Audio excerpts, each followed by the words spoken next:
Yo, what's good? It's your boy Octavius Atkins. I go by Bam The Voice. And not only am I your favorite rapper, but I'm your favorite rapper's rapper. You heard me? Holla back. My buddy, I've known him for quite. What's good? You know what I mean? Yeah. So this is Bam Octavius Atkins. So listen, man, won't you? I know you've already introduced yourself, but won't you tell us a little bit more about you, who you are, and how people can get in touch with you? Well, my name's Octavius Atkins. I go by Bam. You can definitely find me on Facebook, Octavius Atkins, or Bam The Voice. Been rapping since I can remember, and that's music. It's a love, it's a passion, and but not only am I an artist, I'm a father, I'm a church member, I'm a son, and it's a whole lot of titles I feel at the same time. So yeah. That's good. Well, I'll tell you for sure, I want to address all of what you said. Then I want to talk about even more than what you said, and I want to get a little personal. Is that all right?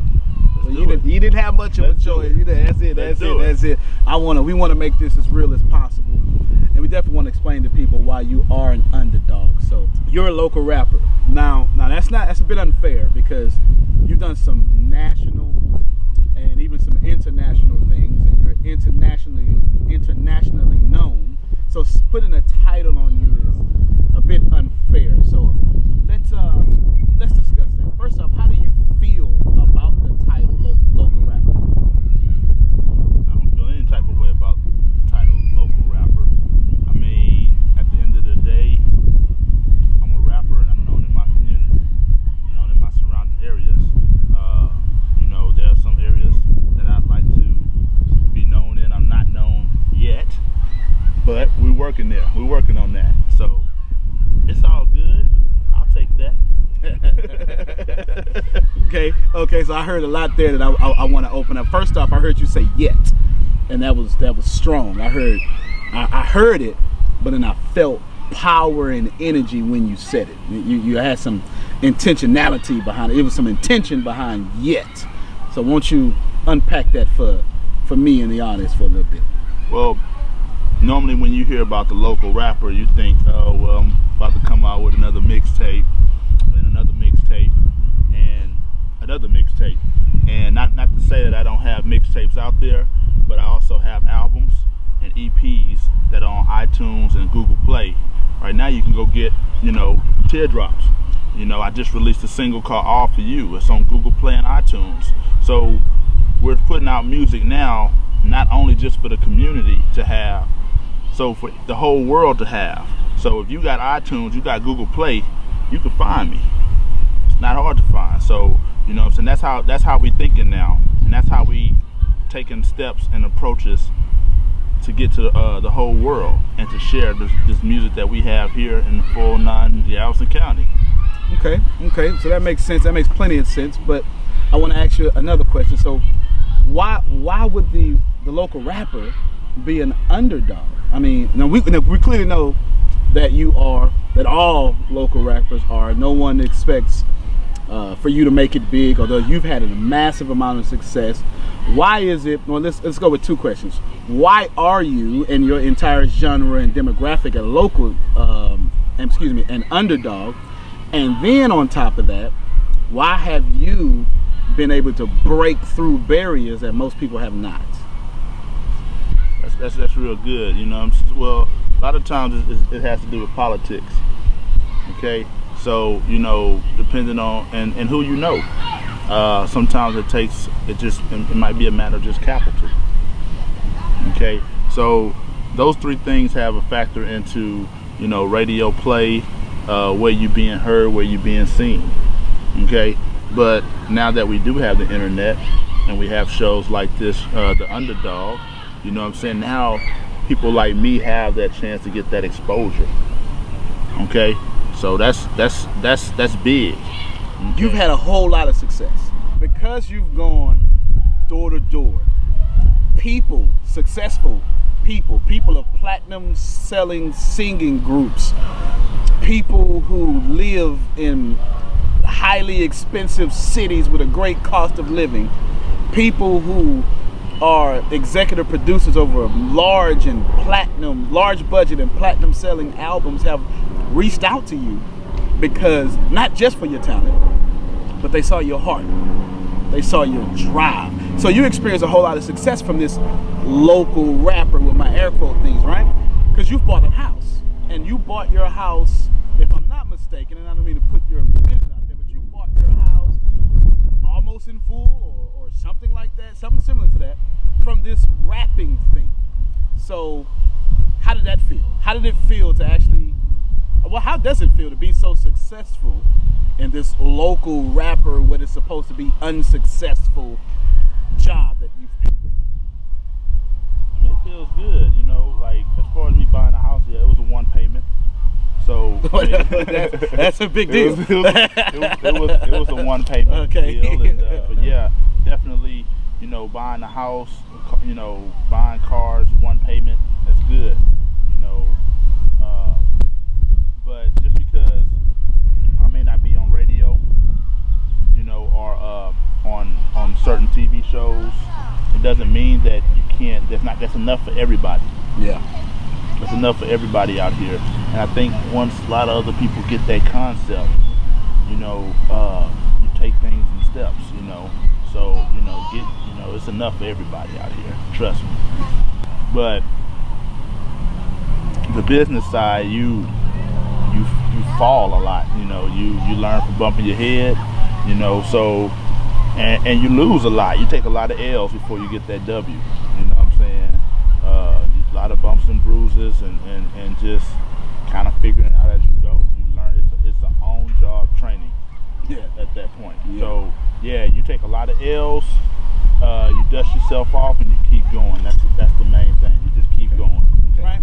But I want you to express how there was a time when you drove and you drove and you drove all across America as an assistant to somebody while you want your dreams, but you're helping fulfilling their dreams. And so I want you to explain, because you haven't always been successful.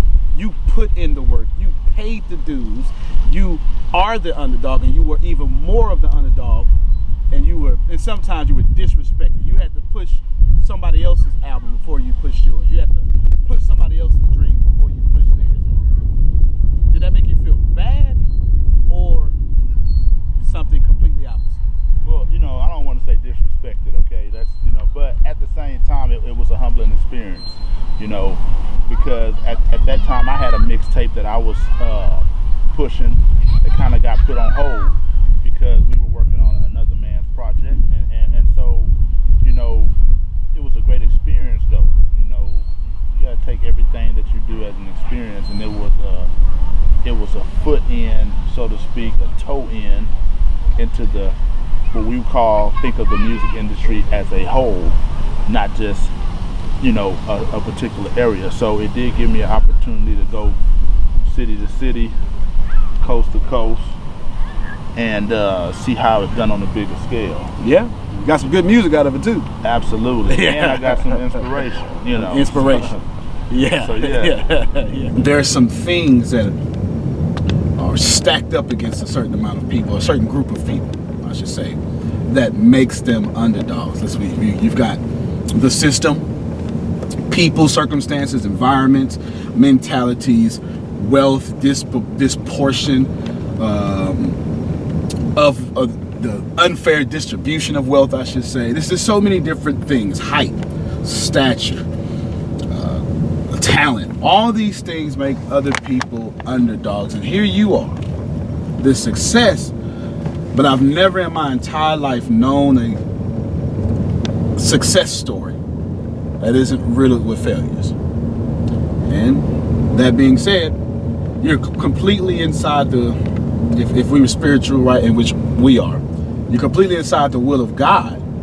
But in order to be inside the will of God, it also means to be crucified by other people, meaning that you jump up and do great, meaning people jump up and stomp you down. So how do you handle that? what do you do, or how have you done it, or what are you facing right now that has you stuck between I've lost all my dreams, but I'm getting ready to walk in my breakthrough, and you're there now, and I know it because I know you. Man, that's a mouthful. Hey, stop right there, Tempestt. Full right there. First off, hi haters. How you doing? You know what I'm saying? Because it's not even all about the music at the end of the day. You know what I'm saying? Because whatever you do, you're gonna have obstacles. You're gonna have to face. You're gonna have trials that you're gonna go through. But what I want to be a testimony to is how you handle those trials, how you handle those tests. You know what I'm saying? And so we don't whine, we don't complain. We just take that and we bless and curse not. You feel me? Yeah. That's how we gonna, and that's how we're gonna approach every situation. You know what I'm saying? Yeah. We're gonna be a blessing out of any situation. Whether we get thrown lemonade, lemons, we gonna make lemonade out of it. Well, hold on, because see, now you're shifting things. Here's, I mean, in a good way, because rappers don't talk like this. You're a criminal. You are a I don't know the stigma, right? You're not a positive person. Your music isn't positive. You are a danger or a threat or a hurt to society. So even before Bible college and me talking about Jesus, you know what I'm saying? When you got a Bam record, you got a record that you can play in the club. You got a record you can make love to. You understand what I'm saying? You knew what you was getting when you got a Bam record. You feel me? Ain't no different from if you got a Lil Wayne record, you got a Kanye West record. You know, if you got a Wayne record, he's gonna talk about certain topics. You know, if you got Kanye record, he's gonna talk about fame. You see what I'm saying? You know, you got a Snoop record, he's gonna talk about weed. Okay? So when you got a Bam record, you're gonna be in a club and we're gonna be turning up. You know what I'm saying? And we're gonna have some charisma, it's gonna be a little funny, it's gonna be all of that now. But now the only difference is you still got that. I have God in my substance. You see what I'm saying? So whereas you still turned up, you still crunk, but you're getting fed spiritually, and you didn't even know it. You see what I'm saying? Yeah. So you're gonna get some substance there. Whereas before it was just all flesh. It's gonna be something to feed your spirit as well. You know what I'm saying? But it's still gonna be. That's Christian rap? Yeah. You know what I'm saying? And I don't even like to say Christian rap, because rap music is rap music. You know what I'm saying? Music is music.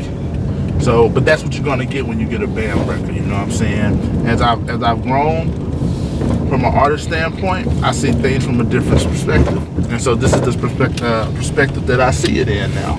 So what do you do to the people that tell you you're not right? You shouldn't praise that way.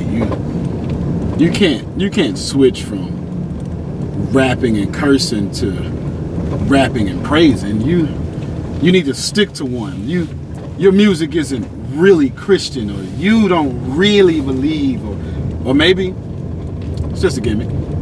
It's just trying to sell albums or something. What do you do with it? Well, if someone tells me that that's not the way to praise, I would have to challenge them to say, where does it say that in the Bible? The Bible I read said make a joyful noise. So it didn't say make a joyful Southern Baptist, Pentecostal, contemporary sound. Okay. It didn't say that. It said make a joyful noise. So if my joyful noise has some drum snares and some hand claps, it's a joyful noise. You understand what I'm saying? Yeah. You know, so so I would have to challenge them to say, where does it say that? Yeah. That you can't rap for the Lord. You see what I'm saying? Yeah. I also would challenge them to say, did you realize what type of disciples Jesus picked? He didn't choose the best of men. No, he didn't. Okay? And I think he did that for a reason. Yeah. So, you know what I'm saying, what's foolish to us you know what I'm saying, is wise to God. So, you know, he took men that were pretty much labeled as outcasts and spread his word. So it's not about me saying, oh, well, I've stuck with this type of style my whole music career. You know, when I heard the voice of God, he said, switch it up. That's what I did. And so for anybody who respects that, they would know that I'm being obedient. Fair enough. Last question on this topic. How do you feel about your switch? Like the real is, you know, not the one for interviews. How do you feel about the fact that you were once this, but now you're that? How do you personally feel about that? I feel good about it. You know what I'm saying? Like I said before it was harder. Now it's a lot easier. Does that mean your problems went away? No. Won't ever say no. I mean, even Jesus never said that you would not. He never said that you would go through this life without problems. So let's be clear. Yeah. Okay, so that's, you know, so it doesn't mean the problems go away. What I mean is there's not an empty void, so to speak. You know what I'm saying? Whereas before, you know, there might be an empty void, and you might see it in a lot of your so-called famous people that you're accustomed to today. You know, a lot of times people fill those voids with drugs and alcohol and women and things of that, other different vices to get them through. Yeah. You know what I'm saying?